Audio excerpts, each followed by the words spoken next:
Je m'appelle Hassan ibn Yusuf al-Mansour.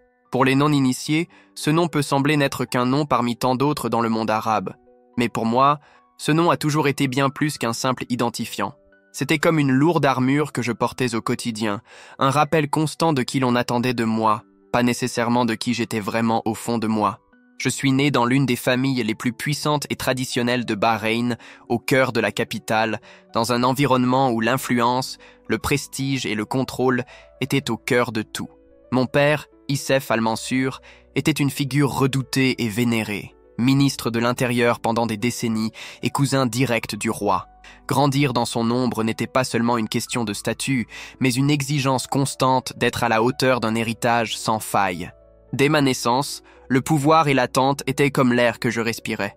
J'ai grandi dans le luxe, mais aussi dans d'épais silences. Le silence des froids murs de marbre de notre palais, le silence des regards qui en disaient de plus que n'importe quelle parole, le silence des ordres non formulés mais toujours compris. Notre résidence s'appelait Qadira, une véritable forteresse cachée derrière d'imposants murs, avec des jardins méticuleusement symétriques et des soldats à l'entrée qui ne manifestaient aucune émotion. Mon enfance a été méticuleusement modelée pour correspondre à un modèle rigide, établi par les générations précédentes. Dès mon plus jeune âge, j'ai compris que mon sang avait du poids. J'étais l'héritier direct d'une lignée de chefs religieux, de conseillers royaux et de princes, des hommes qui ont façonné non seulement la politique, mais aussi la spiritualité de notre peuple au fil des siècles. Porter le nom de famille al-Mansour, c'était comme porter un trône invisible sur mes épaules, un appel silencieux à la fidélité absolue, à la tradition islamique sunnite, à l'honneur de la dynastie et à la soumission totale aux structures du pouvoir. Mon quotidien était une danse de rituels et d'obligations. Entre cérémonies religieuses et séances d'études exigeantes, ma routine tournait autour de ce que ma famille valorisait le plus, le contrôle, le respect et l'apparence.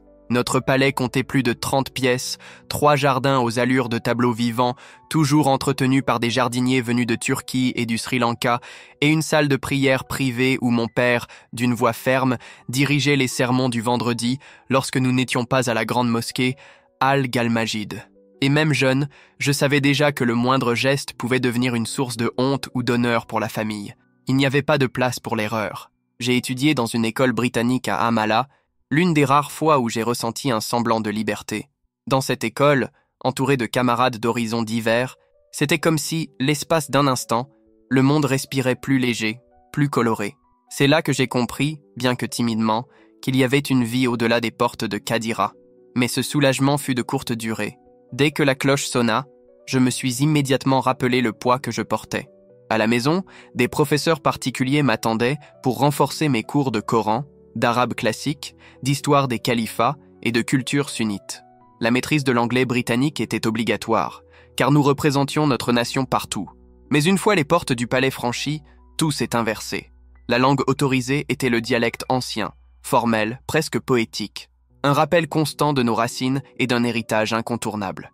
C'est précisément là, au milieu de mots imprégnés de traditions et de règles strictes qui ne souffraient aucune remise en question, que j'ai commencé à réaliser que quelque chose en moi n'allait pas. Nous voyagions fréquemment. Londres, Genève, Dubaï, mais ces destinations n'étaient jamais des vacances. Chaque voyage était, en réalité, une extension du rôle que nous étions censés jouer. Le monde entier apparaissait comme une scène de plus où nous devions maintenir l'image impeccable de notre lignée. Nous portions des tenues traditionnelles même dans les pays occidentaux. Notre présence était remarquée et commentée. Tout en nous criait l'appartenance à l'élite sunnite de Bahreïn. Et moi, le fils aîné, j'ai été soigneusement formé pour suivre les traces de mon père, que ce soit au ministère ou au palais. Mon avenir était déjà tracé avant même que j'apprenne à écrire mon nom. La religiosité qui nous entourait dépassait largement la simple dévotion personnelle. C'était une expression publique, un symbole de pouvoir et d'ordre. Chaque matin, avant même que le soleil ne touche l'horizon, nous étions réveillés pour la prière du Fajr. Chaque prière, tout au long de la journée, était accomplie avec une ponctualité militaire, comme si Dieu n'entendait que ceux qui suivaient scrupuleusement le protocole. La foi, dans ce contexte, n'était jamais une expérience intime, mais un uniforme invisible que nous étions contraints de porter. Je priais, certes, mais avec peur. Peur de faire des erreurs, peur de déplaire, peur d'embarrasser ma famille. Il n'y avait pas de place pour le doute, pas de questions, pas de fragilité. Tout devait être fort, précis et cohérent. Mais malgré tant de contrôle, un léger malaise commençait à grandir en moi.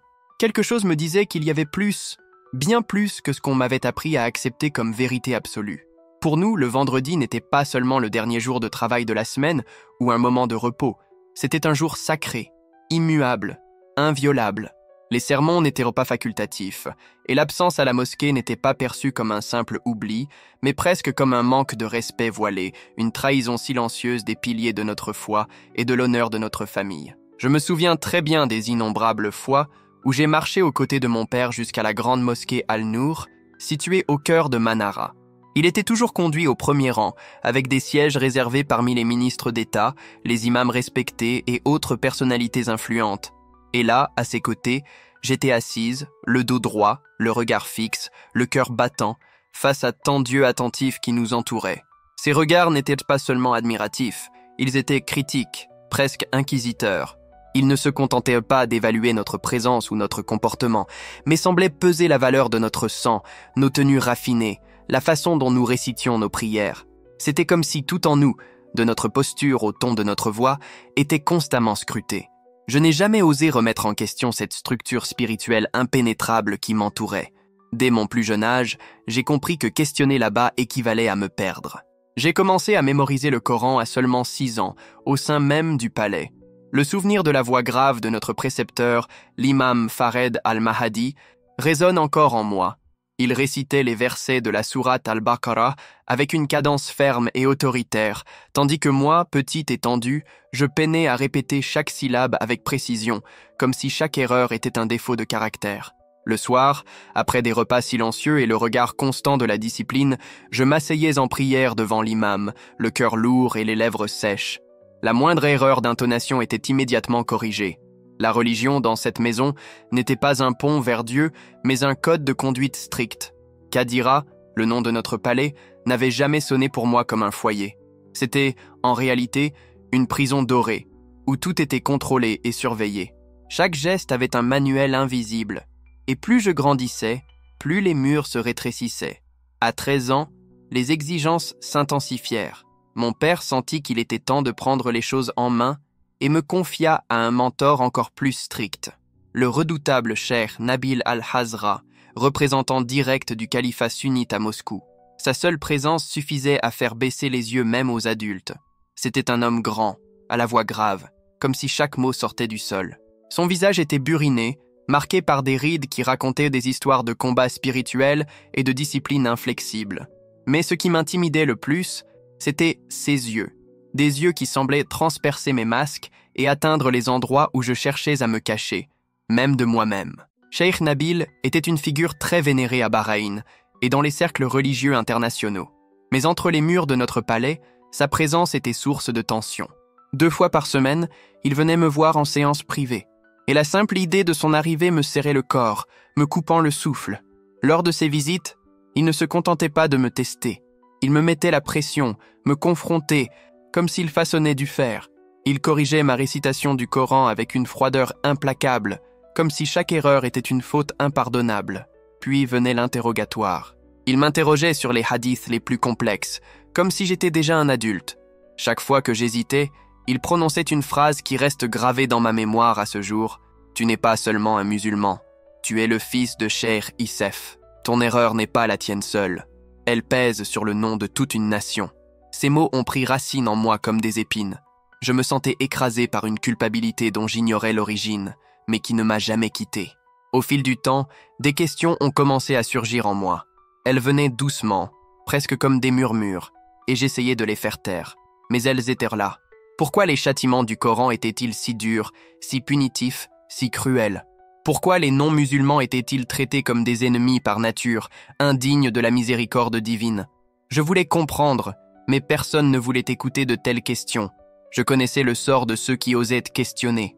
Certains de mes cousins qui exprimaient des doutes étaient envoyés dans des internats islamiques au Koweït et au Pakistan. Des endroits où leur esprit déviant était corrigé, comme ils le disaient froidement. Il n'y avait pas de place pour la confusion spirituelle, pas de place pour la recherche. Il n'y avait que l'obéissance aveugle. Dans cet environnement, même les murs semblaient avoir des oreilles.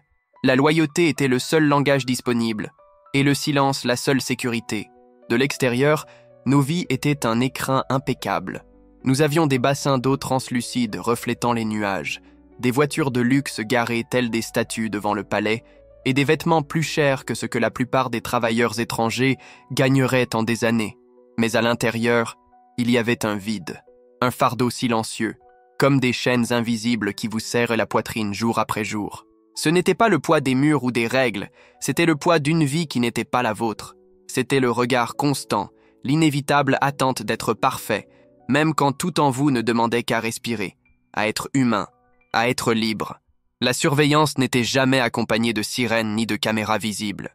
Elle était silencieuse, constante, étouffante, une pression qui se passait de mots.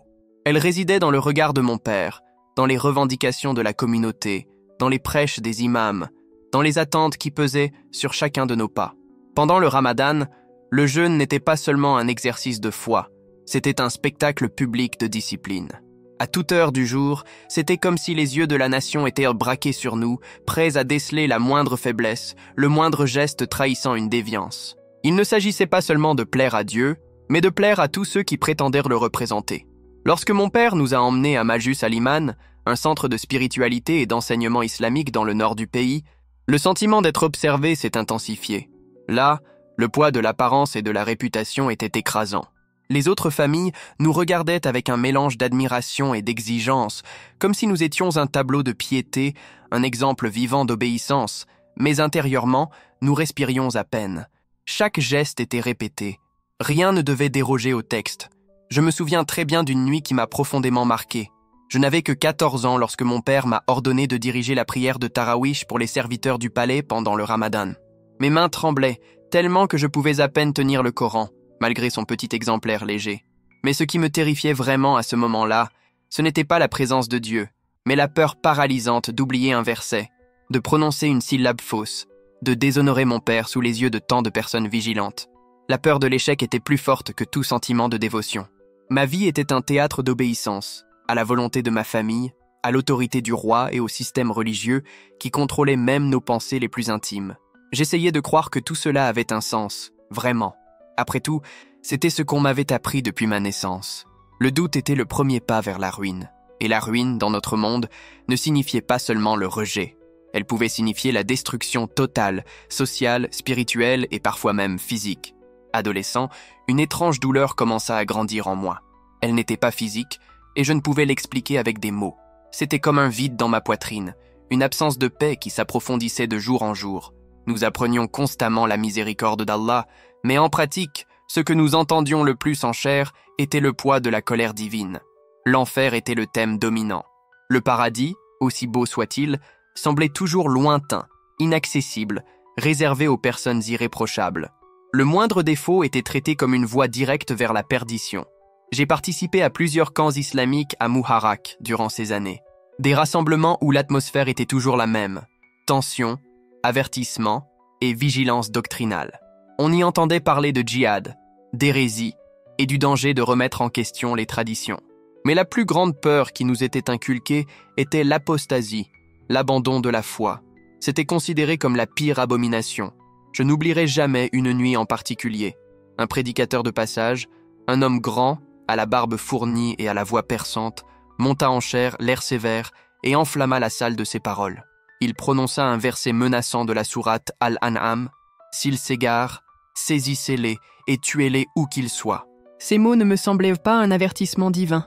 Ils me frappaient comme une sentence, un coup en pleine poitrine.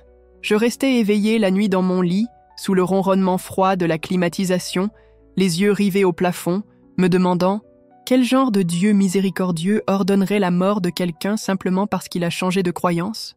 Je n'ai jamais osé exprimer ces pensées. Pas même à mon cousin Zayn, qui deviendrait plus tard colonel dans les forces de défense de Bahreïn.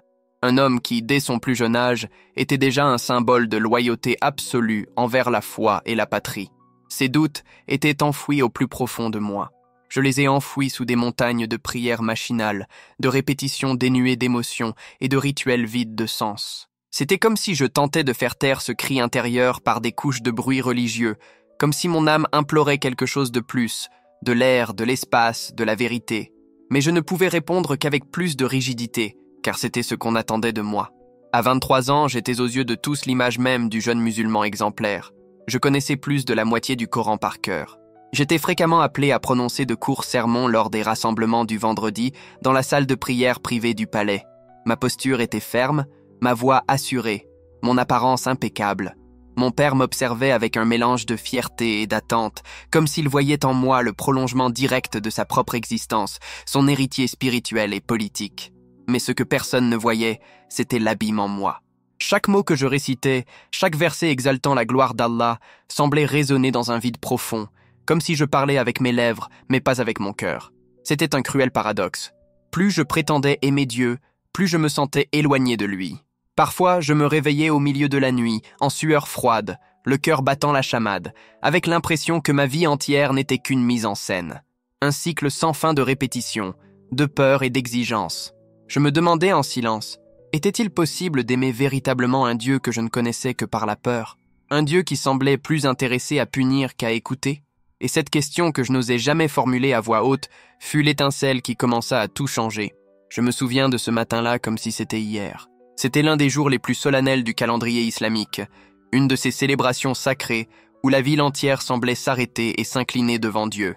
Nous étions dans la grande mosquée, un lieu imposant, bordé de colonnes de marbre, où flottait un parfum d'encens caractéristique et où la lumière du soleil filtrait à travers les vitraux. Des centaines d'hommes étaient agenouillés, alignés comme une armée, s'inclinant et murmurant des prières à l'unisson. Un spectacle de foi, un rituel qui, pour beaucoup, représentait le summum de la spiritualité. Mais ce jour-là, je me suis senti déconnecté. C'était comme si une paroi de verre séparait mon âme de tout ce qui m'entourait. Je les voyais, j'entendais leurs voix, mais je me sentais étrangère parmi les miens. Ces voix unies dans l'adoration ne me touchaient plus. Non pas que je les méprise ou que je doute de leur sincérité, mais parce que je n'appartenais plus à ce monde. J'avais grandi là, parmi les tapis et les minarets, entre la récitation et le jeûne, mais quelque chose en moi s'était brisé. À cet instant, ma foi n'était plus la foi. C'était un rôle soigneusement répété, un théâtre que je devais jouer pour survivre. Je continuais à prier, récitant des versets avec une intonation ferme, dirigeant les cérémonies avec précision. Mais chaque geste n'était qu'un masque, un bouclier contre l'abîme qui bouillonnait en moi. Renoncer à ce rôle était impensable. Dans un monde comme le mien, cela ne signifiait pas seulement se rebeller, c'était presque signer son propre arrêt de mort. Alors, je continuais à sourire en public, à m'agenouiller en signe de révérence devant le sacré, même lorsque mon cœur n'était plus là. Pourtant, en moi, il y avait une révolte silencieuse, un cri emprisonné, un trou noir où même Dieu ne semblait pas pénétrer. Le seul souvenir de paix véritable que je garde de cette période au sein du palais remonte à une nuit particulière, celle où ma sœur cadette, Hila, a eu 16 ans. Elle était différente. Elle était toujours l'étincelle de lumière dans cet environnement pesant. Intelligente, curieuse, pleine de vie, comme si son âme avait réussi à s'échapper des barreaux invisibles qui emprisonnèrent la mienne. Ce soir-là, elle apparut à la porte de ma chambre, les yeux écarquillés et brillants, emplis de questions qui lui brûlèrent la conscience. Elle entra, s'assit au bord de mon lit et, avec l'innocence que seuls les jeunes courageux possèdent, me demanda pourquoi la parole d'une femme valait la moitié de celle d'un homme devant nos tribunaux. Pourquoi son héritage serait automatiquement inférieur au mien? Cela me désarma. Ce n'était pas la première fois que j'entendais cette question, mais c'était la première qu'elle venait de quelqu'un que j'aimais profondément, quelqu'un qui croyait en moi. J'essayais de lui donner les réponses que j'avais apprises depuis l'enfance, sur l'équilibre émotionnel, sur la complémentarité des rôles que Dieu assignait à chaque sexe. Mais en parlant, je me rendis compte que mes mots sonnaient creux, comme des phrases recopiées d'un livre poussiéreux. Même à mes yeux, ils sonnaient comme des excuses. Elle me remercia gentiment et se retira, quittant la pièce en silence. Mais sa question persista, résonna comme un écho. Pendant des heures, je fixais mon Coran, celui-là même que j'utilisais pour mes récitations formelles, relié en cuir et aux tranches dorées.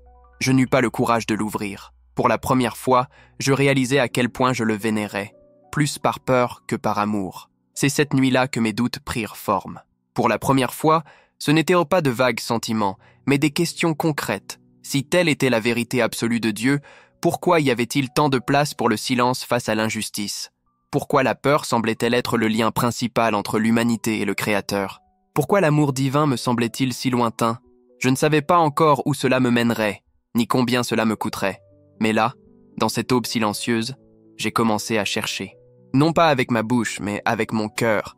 Et c'est mon cœur qui s'est mis à errer sur des sentiers qui dépassaient les murs de la mosquée, ceux du palais, le poids de mon nom de famille. La conversation avec Hila était comme tirer le premier fil d'une tapisserie ancienne. Un fil unique, presque invisible. Mais avec le temps, à chaque prière que je prononçais sans ressentir, à chaque verset que je récitais sans y croire, ce fil commençait à se défaire. Et le vide en moi grandissait comme une ombre impossible à ignorer. Je n'oublierai jamais une nuit particulière du Ramadan. C'était juste avant le repas du Sahur. Je venais de diriger la prière de Tarawih avec ma famille et les serviteurs du palais. Tous les autres avaient déjà regagné leur chambre. J'étais seul dans la grande salle de prière, une salle gigantesque avec des tapis orientaux faits main, des calligraphies dorées ornées de versets du Coran et un immense lustre en cristal au plafond qui, illuminé, ressemblait à une galaxie gelée flottant au-dessus de moi. Et pourtant, dans ce lieu censé représenter la présence divine, tout en moi semblait suffoquer, comme si l'air avait été vidé de l'espace. C'était comme si, pour la première fois, je voyais cette salle les yeux ouverts, non pas avec les yeux du rituel, mais avec ceux de mon âme. Toute la beauté extérieure de ce décor ne pouvait plus masquer l'obscurité intérieure qui me consumait. Ce fut un moment de rupture silencieuse. Je n'ai pas pleuré, je n'ai pas crié.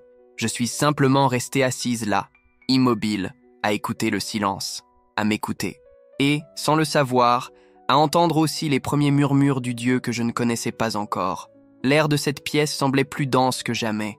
L'odeur de l'encens importé, cette odeur douce et apaisante qui, pendant des années, m'avait fait associer spiritualité, confort et routine, m'étouffait.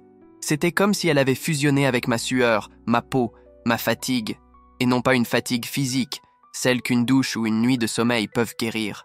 C'était quelque chose de bien plus profond, une lassitude de l'âme, un épuisement invisible, accumulé jour après jour à force de vivre une vie qui n'était pas la mienne. Je ne priais plus parfois, je priais parce que je ne pouvais m'empêcher de prier. Je récitais des versets parce qu'on attendait de moi que je le fasse. Et même si je connaissais encore chaque intonation par cœur, chaque pause précise, ce qui sortait de ma bouche ne venait plus du cœur. Au fond de moi, mon cœur avait déjà compris, même silencieusement, même sans avoir le courage de l'admettre, que tout cela n'était qu'une mise en scène. Une mise en scène réussie, il est vrai, applaudie par tous ceux qui m'entouraient. De l'extérieur, j'étais le fils idéal, le musulman exemplaire, l'héritier d'une lignée honorable. Mais intérieurement, je n'étais qu'une structure creuse et fragile, portant sur mes épaules un nom qui n'avait plus de sens pour moi. Le silence qui m'entourait dans cette pièce, sacrée pendant tant d'années, était devenu un écho glacial. Un silence qui criait, non pas la présence de Dieu, mais l'absence de sens. Et paradoxalement, c'est précisément dans ce vide, dans cet espace désolé entre doute et douleur, que quelque chose a commencé à changer. J'étais seul, adossé à l'une des colonnes de marbre glacé qui soutenaient la salle de prière. Les yeux fermés, je cherchais désespérément un semblant de paix, même caché au plus profond de mon âme. Je n'entendais aucune voix, aucune vision céleste ne m'apparaissait. Il n'y avait ni éclair ni tonnerre. Ce que je ressentais était subtil, mais terriblement réel. C'était comme cet instant précédant un orage d'été, lorsque le vent s'apaise, que l'air s'alourdit et que tous les poils du corps se hérissent sans prévenir. Une sorte d'anticipation silencieuse, comme si quelque chose de grandiose et de dangereux allait se produire. L'atmosphère autour de moi semblait avoir changé. Ce qui n'était autrefois qu'un vide oppressant semblait désormais rempli par quelque chose d'invisible, mais vivant. Une présence, pas quelque chose d'imaginaire, pas une idée, une présence réelle, concrète, plus réelle que toutes les prières que j'avais jamais dites. Mon premier réflexe fut la terreur. Après tout, mon esprit avait été façonné depuis l'enfance à craindre toute manifestation spirituelle qui n'était pas claire, contrôlée et expliquée dans le cadre islamique. Et que disait ma tradition? Que de telles sensations pouvaient être causées par des djinns, des êtres invisibles, certains dangereux et trompeurs. Mes dents se mirent à claquer involontairement. Mon cœur semblait vouloir s'échapper de ma poitrine. J'attendais un murmure menaçant, une caresse froide sur ma nuque, le moindre signe que cette présence était maléfique. Mais rien de tout cela ne se produisit. La présence n'était ni froide, ni violente.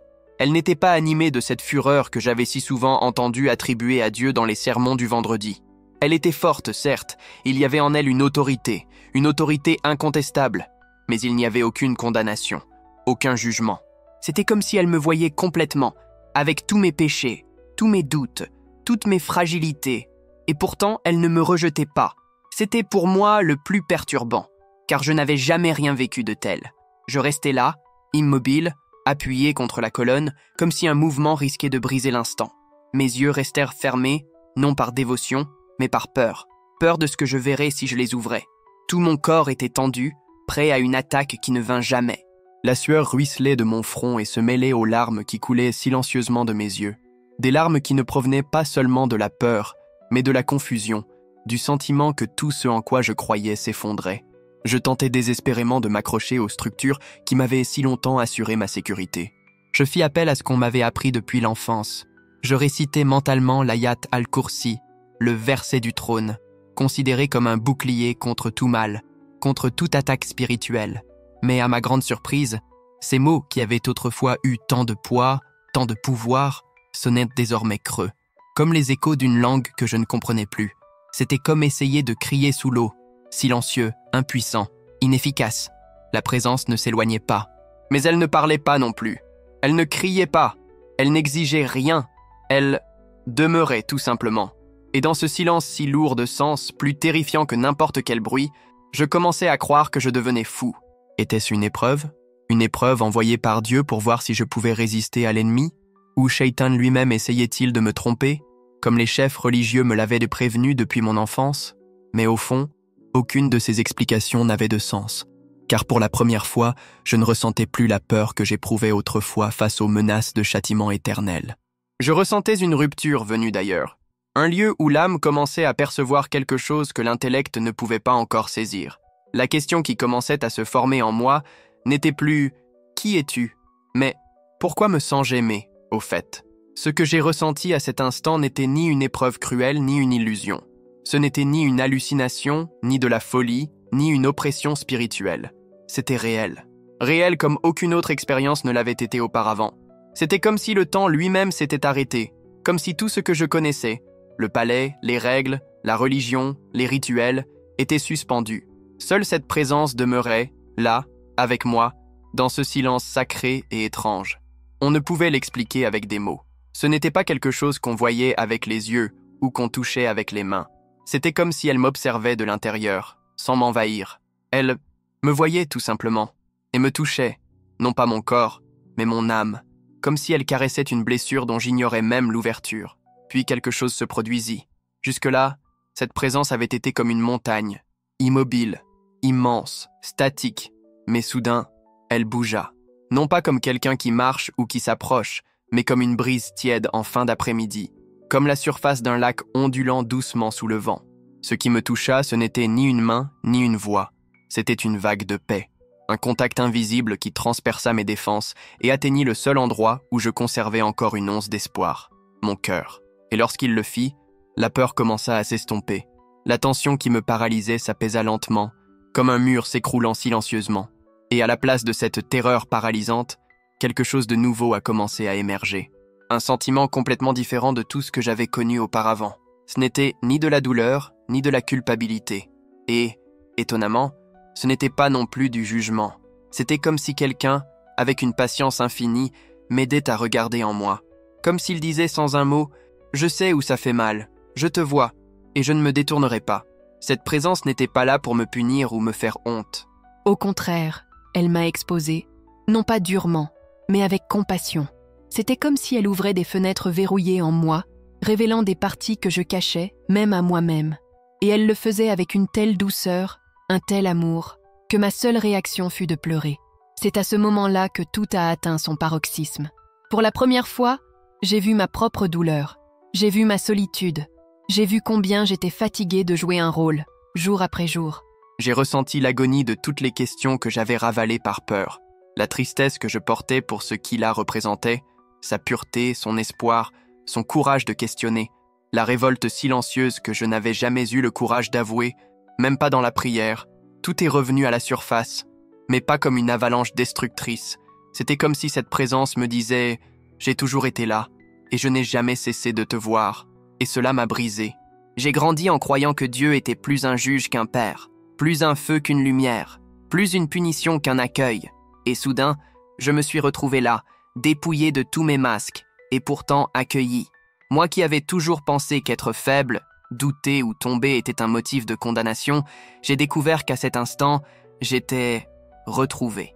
Ce n'était pas une punition, c'était une rédemption. Et cette prise de conscience m'a déchiré le cœur comme jamais auparavant.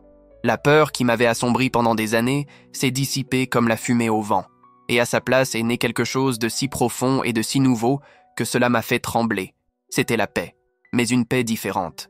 Ce n'était pas une absence de douleur ni un déni du chaos. C'était la paix au milieu du chaos. C'était comme si quelqu'un me disait, tout bas, au plus profond de moi, « Tu n'es pas seul, je te connais, je n'ai jamais cessé de t'aimer. » Et cela a tout changé. Moi qui avais vécu toute ma vie sous le regard sévère des imams, sous les exigences incessantes de mon père, sous la crainte constante d'un Dieu qui semblait ne surveiller que pour punir, à cet instant, j'étais pleinement visible, avec mes défauts, mon hypocrisie, ma rébellion intérieure, et pourtant, je n'étais pas rejeté. Au contraire, j'étais accueilli, et ce qui m'enveloppait là n'était pas un amour mérité par les bonnes actions, ni dépendant de l'apparence ou de la performance. C'était un amour pur, sans exigence, sans masque, un amour plus vaste que les déserts du Golfe, plus profond que toutes les récitations que j'avais jamais faites. J'ai pleuré comme un enfant, mais ce n'était plus des larmes de terreur, c'était des larmes de soulagement, d'abandon. C'était comme si, pour la première fois depuis des années, mon cœur respirait, comme si cette présence avait touché quelque chose de enfermé en moi et, avec elle, ouvert un barrage. Et tout ce que j'avais si longtemps retenu pouvait enfin sortir. Même les yeux fermés, une conversation s'engagea, pas avec des mots, pas comme dans les livres. C'était quelque chose de direct, d'âme à âme, d'esprit à esprit. Et puis, des images ont commencé à surgir. Non pas comme des images physiques, mais comme des visions gravées dans ma poitrine, éclairées par une lumière que je n'avais jamais connue auparavant. C'était comme si ces images étaient projetées directement en moi, non pas comme une chronologie, mais comme une carte émotionnelle de toute ma vie. J'ai vu le petit garçon effrayé, les mains tremblantes, alors qu'il dirigeait la prière pour la première fois, essayant de cacher sa peur. Puis j'ai vu l'adolescent nourrir en silence des questions qu'il n'osait jamais poser, ces doutes interdits qui étouffaient son âme. Et puis le jeune adulte, étranger dans sa propre maison, pris entre le poids écrasant des attentes familiales et la vérité troublante qui résidait en son cœur. Dans chacune de ces scènes, cette présence était là avec moi, non pas comme un juge sévère, mais comme une étreinte accueillante, un réconfort silencieux et profond. C'était une compassion si intense qu'elle semblait murmurer « J'ai été avec toi dans chacune de tes larmes. Jamais personne n'en a vu. Aucune accusation, aucune voix implacable ne me répétait « Tu aurais dû croire davantage, douter moins. » Juste un silence chargé de compréhension, comme si, d'une manière inexplicable, cette présence partageait ma douleur, cette douleur que je croyais n'appartenir qu'à moi. Elle a anéanti tout ce que j'avais appris sur Dieu tout au long de ma vie. On ne m'avait jamais présenté Dieu comme quelqu'un qui se souciait suffisamment de moi pour pleurer avec son enfant. Dans mon éducation, Dieu était un roi distant et sévère, un souverain qui exigeait une obéissance inconditionnelle. Mais là, dans cette pièce silencieuse, j'ai découvert qu'il n'était pas un tyran. Il était un père qui pleure son fils aux côtés de lui. Et c'est à cet instant que tout a changé en moi. La conversation, qui jusque-là n'avait reflété que mon passé, a commencé à s'étendre vers des lieux que je n'avais jamais osé explorer à voix haute. Des questions interdites ont surgi, dont ce doute noir qui me hantait depuis l'adolescence. Le verset qui ordonnait la mort à ceux qui abandonnèrent la foi. La réponse, cependant, ne m'est pas venue en mots clairs. Elle m'est venue comme une tristesse si profonde qu'elle m'a serré la poitrine. Un nœud qui m'a serré le cœur. C'était comme ressentir la douleur atroce de mon père lorsqu'il réalisa que son nom et son héritage étaient utilisés pour justifier tant de haine, tant de violence, tant de pertes. Ce n'était pas une explication truffée de jargon ou d'arguments théologiques complexes, c'était une correction directe et simple qui me touchait au plus profond de moi. La vérité qui m'était révélée était aussi claire que l'aube. Tout enseignement qui prône la cruauté, la peur ou le mépris ne peut provenir de l'essence même de Dieu.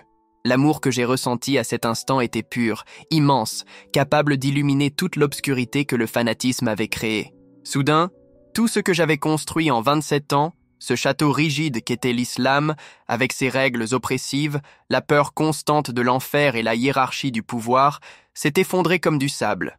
Et à la place de cette prison étouffante a émergé quelque chose d'entièrement nouveau, une présence vivante et réelle, une liberté que je n'avais jamais connue.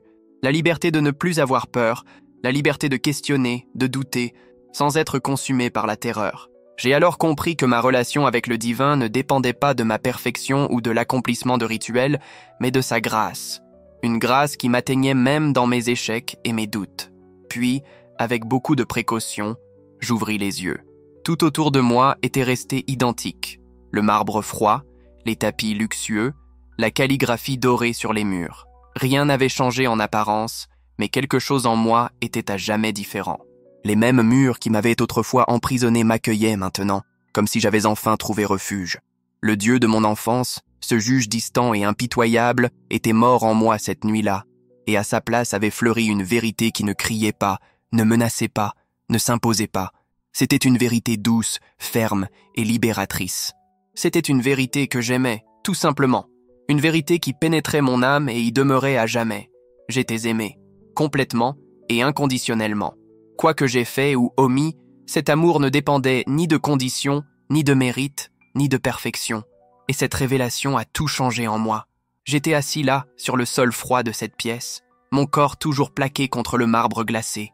Je ne sais combien de temps s'écoula, peut-être des minutes, peut-être des heures, mais le temps perdit toute son importance à cet instant. Mon corps, qui tremblait de peur et de tension, était maintenant calme, lourd, presque comme ancré au sol. Je regardais mes mains posées sur mes genoux, et elles me parurent étranges, presque comme si elles appartenaient à quelqu'un d'autre. Et, d'une certaine manière, c'était vrai. L'homme qui était entré là quelques heures plus tôt, empli de peur, de vide, le cœur suffoqué, n'était plus. J'étais épuisé, mais c'était une fatigue agréable, celle que l'on ressentait comme traverser un désert brûlant et enfin trouver de l'ombre et de l'eau fraîche. J'ai pris une grande inspiration, et l'air qui entrait dans mes poumons était différent, léger et pur comme je ne l'avais jamais ressenti auparavant. L'odeur de l'encens flottait encore dans l'air, mais elle avait perdu toute sa pesanteur suffocante. Ce n'était plus qu'une odeur, une présence neutre. Tout ce qui avait autrefois revêtu ce lourd manteau symbolique, l'or, les tapis luxueux, les récitations, semblait avoir perdu son pouvoir mystique. C'est alors que j'ai compris. Le véritable pouvoir ne résidait pas dans les apparences, ni dans les rituels, ni dans les traditions, mais dans cette présence vivante qui vibrait encore en moi, dans cet amour silencieux qui transformait mon âme. Et c'est à cet instant que l'inévitable question surgit, mais pas de mon esprit. Elle jaillit de mon esprit en éveil, de ces profondeurs dont j'ignorais l'existence. Qui m'a trouvé dans ces ténèbres? J'envisageais de me tourner vers la foi dans laquelle j'avais été élevé, cherchant refuge dans les 99 noms d'Allah que j'avais appris depuis l'enfance. Rahman, le miséricordieux. Al-Wad, l'aimant. Al-Ghaffar, le pardonneur. Oui, cette présence avait tout cela, mais elle allait bien plus loin. Car ces noms, si beaux et sacrés fussent-ils, appartenaient au Dieu que j'avais appris à craindre, au système rigide qui m'avait appris à mériter cet amour, qu'il n'était pas gratuit. Mais ce que j'ai vécu là-bas était complètement différent. C'était quelque chose d'intime, de profond, qui dépassait les mots.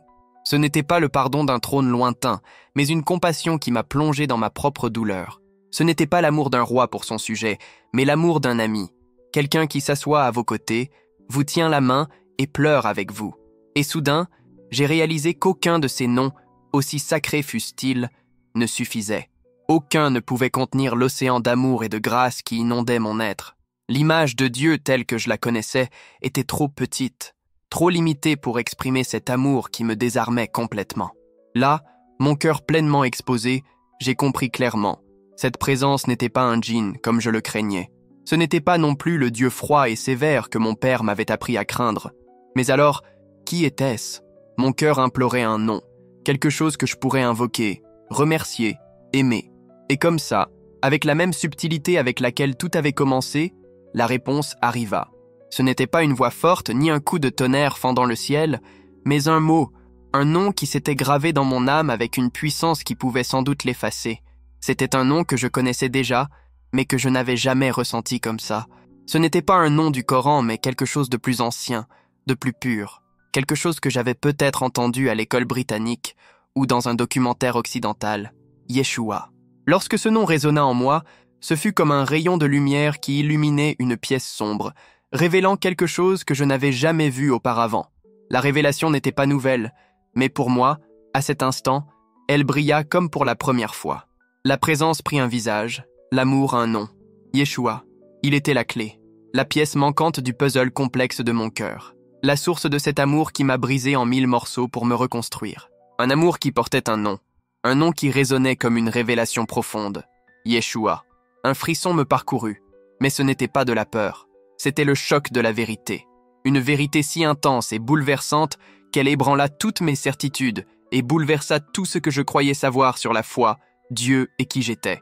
Yeshua, Jésus, la figure centrale de ce chemin que j'avais appris à craindre, à rejeter, voire à haïr toute ma vie. Cette foi qu'on m'avait appris à qualifier d'hérésie, de péché suprême, de transgression ultime, le shirk, l'association de partenaires à Dieu. Pour nous, musulmans, c'était impensable, inacceptable, une ligne rouge à ne jamais franchir. Et j'étais là, prince Fared, fils de Sheikh Ibrahim, l'homme pieux et juste qui avait grandi avec ses croyances gravées dans mon âme, tremblant devant cette révélation qui ressemblait presque à une trahison. Mon esprit s'est effondré, comme si deux mondes complètement différents s'étaient violemment heurtés en moi. Comment pouvais-je accepter que l'expérience la plus pure, la plus réelle et la plus sacrée de ma vie soit liée à un nom qui, pour moi, symbolisait la plus grande erreur de foi? C'était un cruel paradoxe, une contradiction qui me déchirait, me déchirant morceau par morceau. Mais malgré tous mes efforts pour le nier, malgré tous mes efforts pour le contrer, l'amour demeurait là, ferme et inébranlable. Et il avait un nom, Yeshua. Même au milieu de la confusion, il y avait quelque chose que je ne pouvais ignorer, que je ne pouvais nier. L'amour que je ressentais était réel. La paix qui emplissait mon cœur était réelle. Et le nom qui résonnait au plus profond de mon âme, ce nom sacré, Yeshua, était tout aussi réel. J'étais assis là, dans le silence pesant du palais de mon père, ce mot résonnant en moi comme le son grave et solennel d'une cloche ancienne. Et à cet instant, deux certitudes m'ont frappé comme un éclair. La vie que je connaissais était terminée. Et la vraie vie, celle qui compte vraiment, ne faisait que commencer. Peu à peu, telle une marée qui se retire doucement, cette intense présence commença à s'estomper. Elle ne disparut pas brusquement, elle ne s'envola pas comme un vent fugace. C'était comme si cette immense vague d'amour et de paix qui m'avait enveloppé se condensait, se transformant en une flamme douce et chaleureuse qui brûlait maintenant tranquillement dans ma poitrine. Le silence revint dans la salle de prière, mais cette fois, il était différent. Non pas vide, mais plein, chargé d'une vibration subtile, comme si l'air conservait le souvenir de ce qui venait de se passer. Je me suis levé lentement, le corps lourd et étrange. C'était comme si la peau que je portais n'était plus la mienne, comme si j'avais laissé derrière moi une armure ancienne. Mon regard s'est posé sur le Coran ouvert, posé sur son support en bois sculpté. Des heures auparavant, ce livre avait été le centre absolu de mon univers, la parole divine indiscutable et littérale. Mais maintenant, il me semblait un objet sacré, issu d'une vie qui n'était plus la mienne. Beau, certes, respectable, mais il ne parlait plus à mon cœur. La déconnexion était profonde, presque douloureuse. J'avais besoin de sortir de là, de retourner à ma vie, au rôle qui m'avait été imposé depuis ma naissance. Mais comment porter à nouveau ce vieux masque, sachant que le visage derrière avait changé à jamais? Chaque pas que je faisais loin de cet endroit semblait me précipiter dans un abîme de doute et d'incertitude. Seulement, cette fois, ce n'était pas la peur d'un Dieu en colère qui me paralysait. C'était la peur des hommes, de mon propre père, de ma famille. Chaque ombre qui dansait sur les murs semblait m'observer. Chaque bruit dans la forêt environnante résonnait comme un murmure de menace. Le sol sous mes pieds semblait prononcer une sentence silencieuse et implacable. Je suis devenu le gardien d'un secret dangereux, un secret qui, s'il était révélé, pourrait tout détruire. Si mon père, avec sa foi inébranlable et son regard toujours méfiant, soupçonnait ce qui s'était passé dans cette pièce, le prix à payer serait trop élevé. Moi, Fared Al-Mansour, j'aurais à subir les conséquences de ma rencontre avec Yeshua dans le cœur sacré de notre foyer. Et ce n'était pas seulement une question de honte ou de déshonneur pour notre famille. C'était une condamnation à mort. Les gens que j'aimais ont commencé à défiler devant mes yeux, mais quelque chose avait changé sur leur visage. Ils cessèrent d'être ces figures familières, ces personnes que je connaissais depuis toujours, pour devenir des juges sévères, des accusateurs impitoyables, des bourreaux invisibles. Le luxe et la splendeur qui m'entouraient, qui m'avaient autrefois semblé confortables, se transformèrent en une prison dorée, une forteresse où mon âme était la prisonnière la plus solitaire. La grandeur du palais ressemblait à un labyrinthe sans issue, et moi, perdu en lui, je portais un secret qui m'écrasait. Quand j'entrai enfin dans ma chambre et claquai la porte, je me sentis comme un fugitif qui venait de trouver un refuge temporaire, une fragile cachette loin du monde extérieur. Je me dirigeais lentement vers le grand miroir orné au-dessus de ma commode et contemplais mon reflet. C'était mon visage, certes, mais mes yeux, ils étaient différents. Ces yeux, hantés par le vide, avaient disparu, remplacés par un calme profond et mystérieux, mêlé à une peur absolue qui pulsait dans mes veines. Le poids de cette révélation était presque insupportable. Je savais que je ne pouvais en parler à personne. Je n'avais personne vers qui me tourner, personne vers qui demander de l'aide ou des conseils. Je devrais continuer à vivre cette double vie. Prétendre au monde entier que tout allait bien, continuer à prier en public, à réciter les prières avec constance et dévotion, et conserver l'apparence d'un musulman exemplaire. Mais maintenant, l'hypocrisie était devenue encore plus grande et plus cruelle. Avant, je me contentais de cacher mon manque de foi, mais maintenant, je cachais quelque chose de bien plus profond et de plus dangereux. La présence d'une foi interdite, une foi qui, pour ma famille, ma culture et ma religion, serait une trahison. La foi en Jésus. C'était un secret si lourd qu'il me rongeait l'âme. Puis l'appel à la prière, l'Adhan, commença à résonner à travers la fenêtre, venant du lointain minaret de Ria. Ce son qui m'avait autrefois réconforté et interpellé devint à cet instant ma première grande épreuve. Mon corps réagit automatiquement, presque en pilotage automatique. Je me rendis aux toilettes, fis soigneusement les ablutions rituelles et déroulai le tapis vers la Mecque, mais chaque geste devint une torture silencieuse. Chaque mot de la prière me brûlait la bouche, un mensonge amer que j'étais obligé de prononcer. Lorsque je déclarais presque machinalement « Allah Akbar, Dieu est le plus grand », mon esprit n'était pas tourné vers le Dieu de mon enfance, ce Dieu rigide et distant. Il était tourné vers celui qui s'était révélé à moi comme Yeshua, un Dieu d'amour, de compassion et de miséricorde. En récitant la sourate Al-Fatiha, la prière d'ouverture du Coran, je ressentais un vide grandissant en moi, comme si j'étais un imposteur, un traître agenouillé dans un espace qui ne m'appartenait plus. C'était l'erreur la plus grave que je pouvais commettre, contaminer l'expérience la plus sacrée de ma vie par le mensonge, l'hypocrisie. Et tandis que je me prosternais au sol, un sentiment d'isolement absolu m'envahit.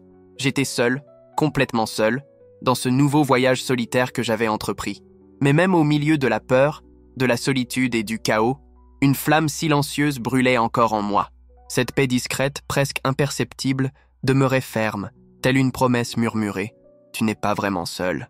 Les jours qui suivirent furent les plus longs de mon existence. La routine du palais se poursuivait sans relâche, comme si rien n'avait changé. Les prières ponctuelles, les repas de famille, les activités mondaines. Mais je me déplaçais comme une poupée mécanique, chaque mouvement mécanique, chaque mot répété masquant la tempête qui faisait rage en moi. Chaque conversation avec mon père était un champ de mine. Je répondais à ses questions sur la politique, la religion et l'avenir de notre peuple par des phrases courtes, évasives et vagues. J'avais peur qu'il ne découvre la vérité que je cherchais désespérément à me cacher. Les séances avec Sheikh Al-Marad devenaient pour moi une sorte de torture raffinée. Je m'asseyais devant lui, sentant son regard pénétrant, comme s'il pouvait lire dans mon âme nue, cherchant la moindre faille dans mon déguisement, le moindre signe de faiblesse ou de trahison. Et tandis qu'il parlait avec ferveur de la pureté immaculée de l'islam et des dangers de l'influence occidentale, je hochais simplement la tête, le cœur battant, presque hors de ma poitrine. Tout autour de moi, autrefois si solide, fiable et sûr, semblait maintenant sur le point de s'effondrer.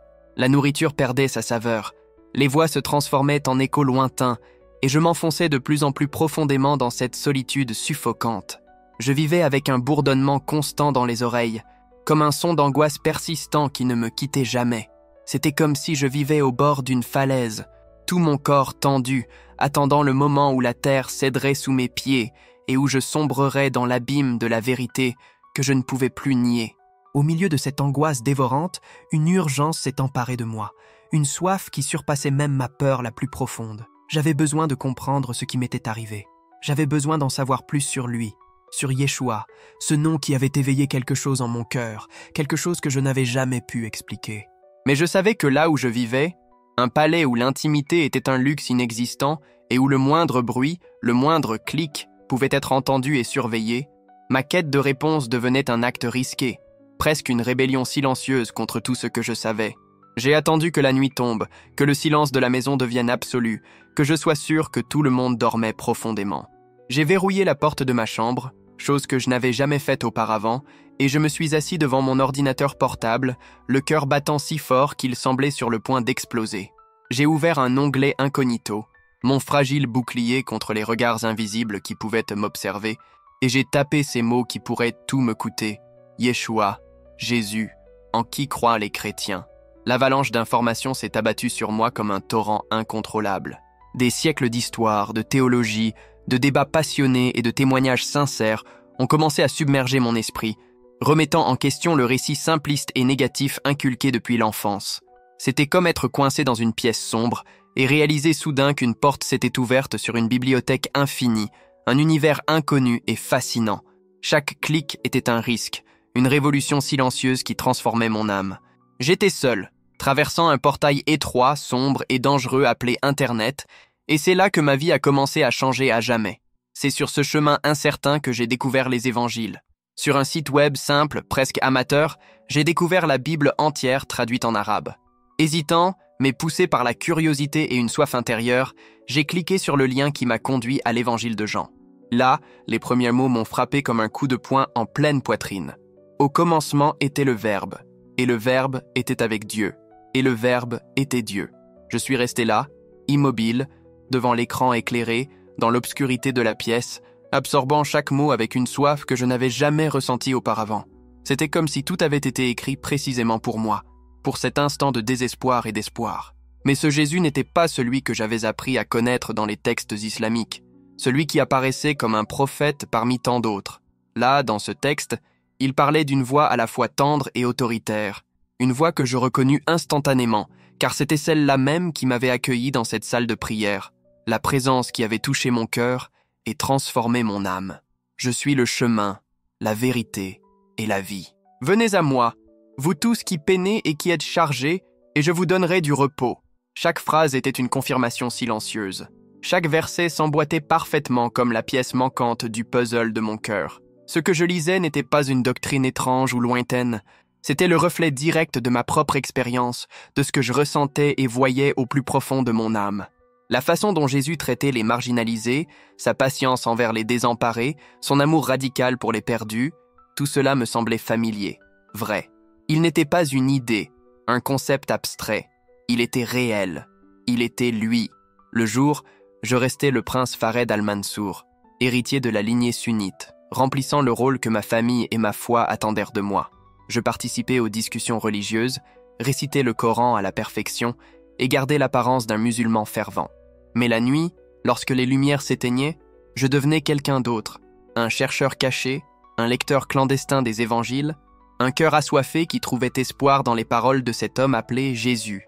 Chaque mot que je lisais en silence façonnait la personne que je devenais intérieurement, sans que personne autour de moi ne s'en doute. Je me souviens très bien d'un après-midi à l'école où Sheikh Al-Marad expliquait avec conviction comment les Juifs et les chrétiens avaient déformé leurs écritures saintes. Il citait des versets du Coran avec conviction, et extérieurement, j'acquiesçais silencieusement, dissimulant la confusion qui me consumait. Au fond de moi, je me sentais comme le pire des hypocrites, porteur d'un secret caché dans le silence de ma chambre, la même vérité qui commençait à me libérer, certes à un prix incalculable. Le poids de cette double vie commençait à devenir insupportable, un fardeau écrasant qui s'alourdissait de jour en jour. La peur, autrefois une ombre lointaine, devenait de plus en plus palpable, telle une flamme sur le point de tout consumer. Je savais que je ne pourrais plus continuer ainsi. Derrière moi, le passé était déjà en flammes, consumant tout ce que je connaissais, et devant moi s'étendait un territoire inconnu, dangereux et solitaire, un chemin que je devais parcourir seul. Mais la simple pensée de devoir choisir entre ces deux mondes me glaçait. C'était une décision qui me paralysait, un tournant qui arriverait tôt ou tard. Le moment décisif est arrivé un mardi soir. J'étais dans ma chambre, comme d'habitude, plongé dans le livre des Actes, captivé par les récits des premiers disciples de Jésus et leur foi inébranlable. J'étais tellement absorbé que j'ai commis une erreur que je ne m'étais jamais permise auparavant. J'ai laissé la porte déverrouillée. Un geste simple, mais dans cette situation, cela signifiait ouvrir la porte au danger. Soudain, j'ai entendu des pas fermes et familiers s'approcher dans le couloir. C'était mon père. La panique m'a instantanément saisi. J'ai claqué mon ordinateur portable si fort que j'ai cru qu'il allait voler en éclats. Quelques secondes plus tard, il l'a claqué et est entré. Son sourire était calme. Il avait envie de parler d'un voyage qu'il avait prévu, mais j'avais du mal à respirer. Mon cœur battait fort, menaçant de sortir de ma poitrine. Il me regarda d'un air soupçonneux, peut-être un peu inquiet, et me demanda si j'allais bien. Je ne pus que murmurer que j'étais fatigué. Il hocha la tête, me souhaita bonne nuit et partit, fermant la porte derrière lui avec un calme qui me parut cruel à cet instant. Je restai là, immobile, les yeux fixés sur la porte close, tremblant comme jamais auparavant. La lumière de l'ordinateur clignotait encore dans l'obscurité, reflétant mon visage empli de peur et de tension. Ces secondes me parurent une éternité.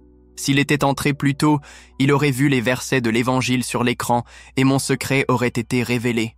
À partir de cet instant, le danger passa d'une menace lointaine à une réalité immédiate et mortelle. S'il l'apprenait, ce serait la fin. Ma vie serait en jeu.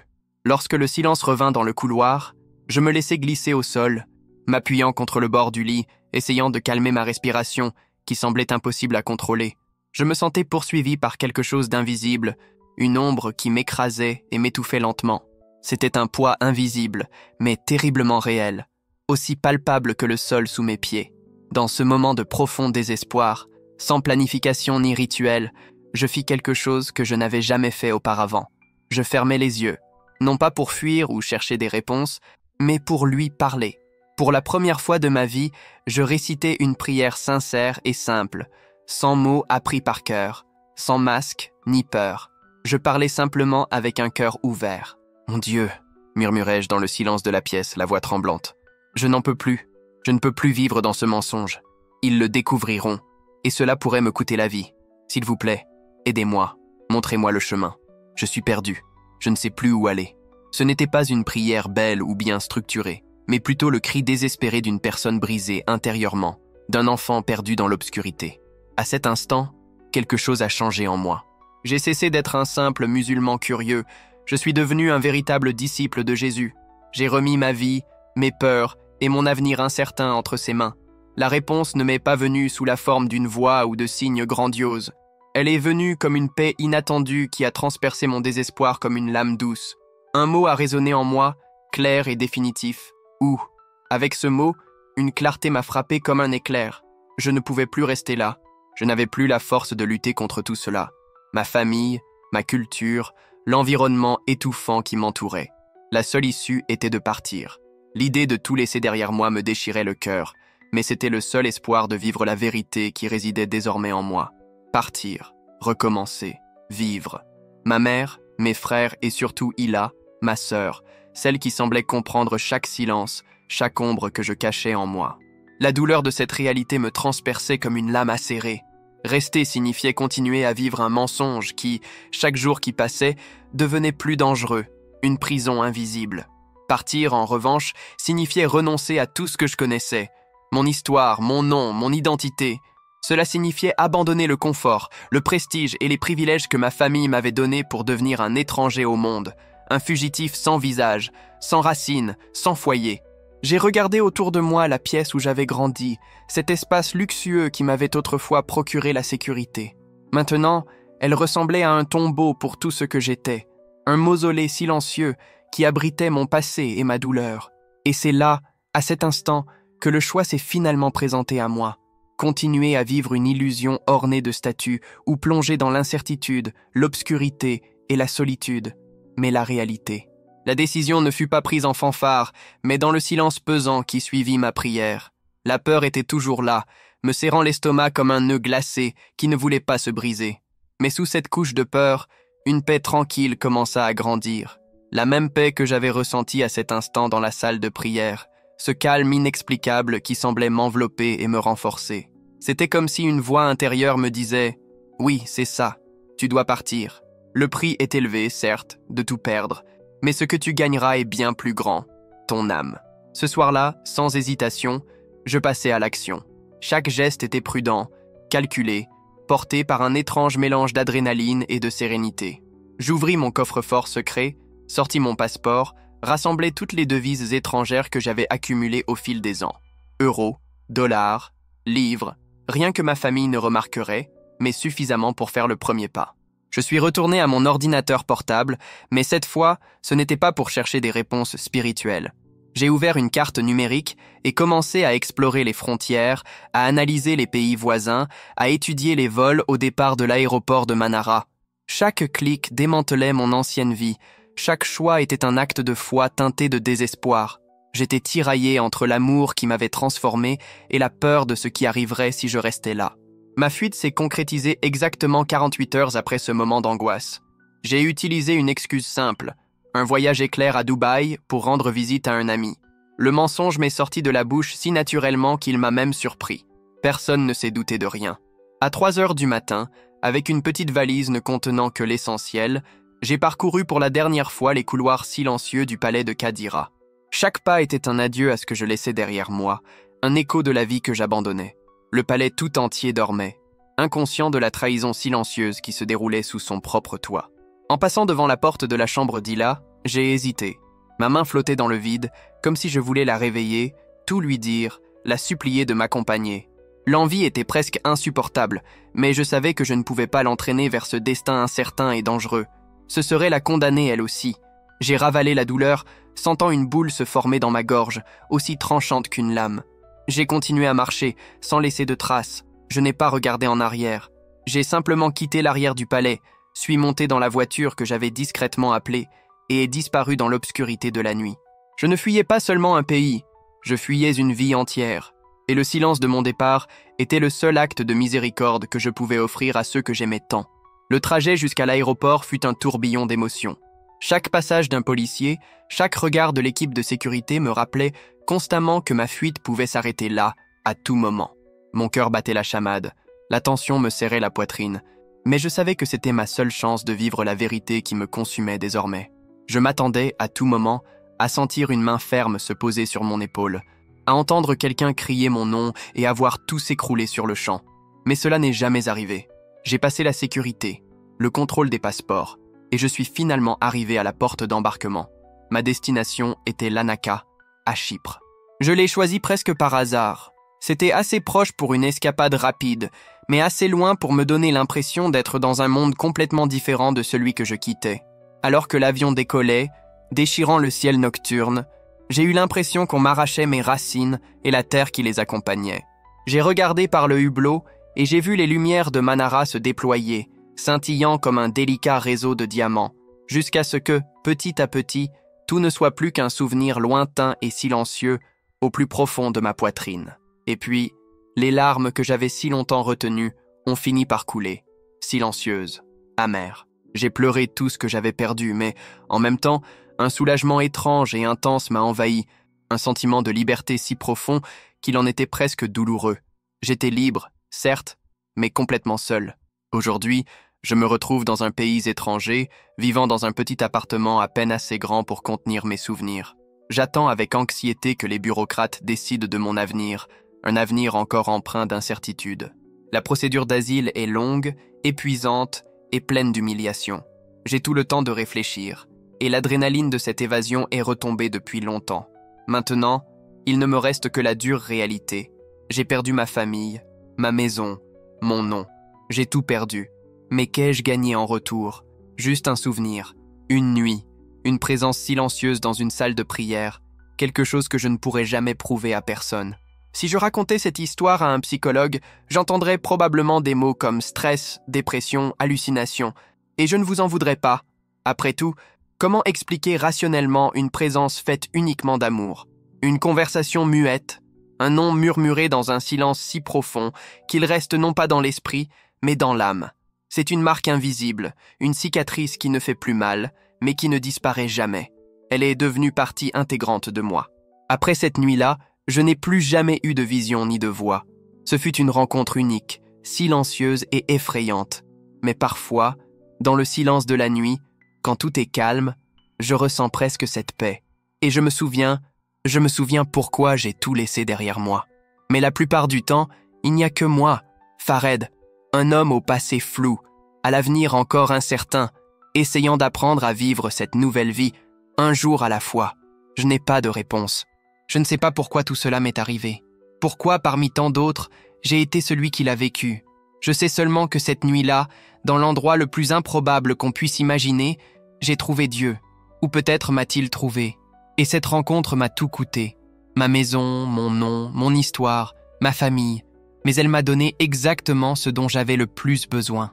Le reste demeure un mystère, et le restera peut-être longtemps. Voici mon parcours. De prince au palais à réfugié en quête de paix. Et même sans toutes les réponses, aujourd'hui, pour la première fois, je respire comme quelqu'un de véritablement libre.